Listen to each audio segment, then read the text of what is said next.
name is Pat Smith and I'm the director of Little Dudes No. 2. Our philosophy at Little Dudes is to keep children active so that they will continue to be active throughout their life.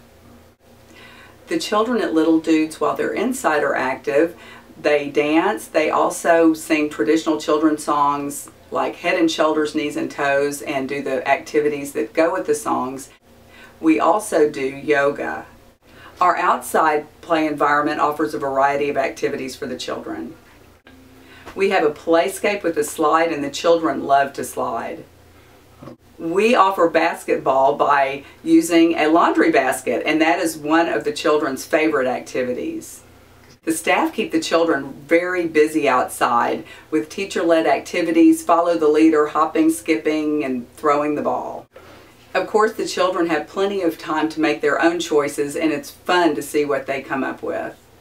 Part of our orientation here is encouraging parents to be active with their children and sharing with them the importance of limiting television. I'm urging all parents and child care directors to get their children active at least 5 hours a week.